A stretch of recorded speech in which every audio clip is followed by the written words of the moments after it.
How do I become eligible for health benefits? How do I stay eligible? And how do I become eligible for retiree benefits?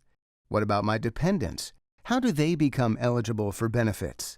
These are all important questions. This video provides the answers. Let's start with becoming eligible for SC IBEW-NECA health benefits.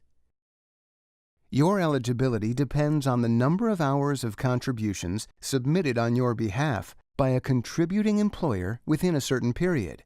A contributing employer is an employer who contributes to the SC IBEW-NECA Health Trust Fund on your behalf, based on a collective bargaining agreement or CBA.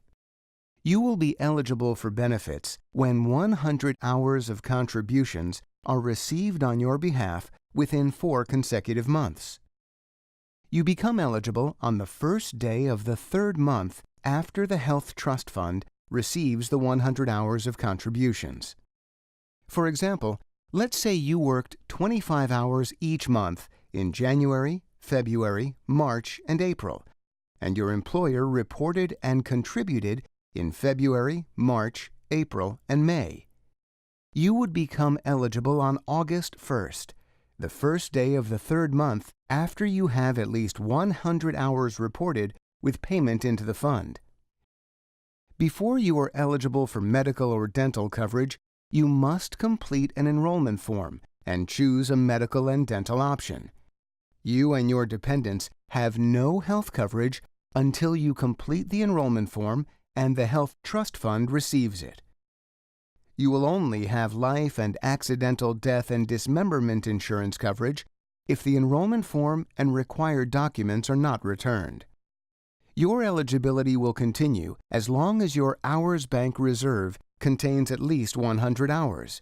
You should check your CBA for information, as additional hours might be required, depending on the health contribution rate. Here's how it works. In the first month, you work at least 100 hours. In the second month, your employer reports your hours and contributes to the fund. In the third month, the Health Fund Office records your hours and contributions. In the fourth month, your eligibility continues. For example, if you work 100 hours in July, that continues your eligibility for November, the 3rd month after the work month. You work in August for eligibility in December, and so on. One more thing. If you work more than 100 hours in a month, the extra hours are deposited in your Hours Bank Reserve. The Hours Bank Reserve can help you maintain eligibility if you work less than 100 hours in a month. You can accumulate up to 600 hours in your Hours Bank Reserve. That's 6 months of coverage. Your dependents become eligible for coverage when you become eligible, as long as they meet the Health Fund's definition of an eligible dependent. If you acquire a new dependent, you must enroll them in the Health Fund and provide the appropriate documentation. Not all CBAs provide for retiree health coverage.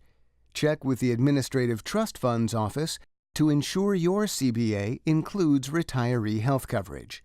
Generally, if your CBA requires a retiree health plan contribution, then you are eligible for retiree health coverage if you are at least age 56 and receiving an unreduced monthly pension benefit payment from the SC IBEW-NECA pension plan, and you have 44,500 health hours with 10,500 health hours in 7 of the 10 years immediately preceding the date of your retirement, and you elect coverage, complete an application, and enroll in the plan, and you make monthly payments or authorized deductions from your pension benefit payments to pay for your coverage. Complete and submit a health hours estimate request to ensure you have enough hours to qualify for retiree health coverage.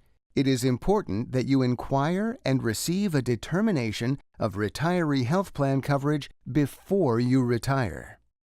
Once you receive a letter that indicates that you qualify, you can submit your retirement paperwork. So there you have it. If we haven't answered your questions, please call the Administrative Trust Funds Office.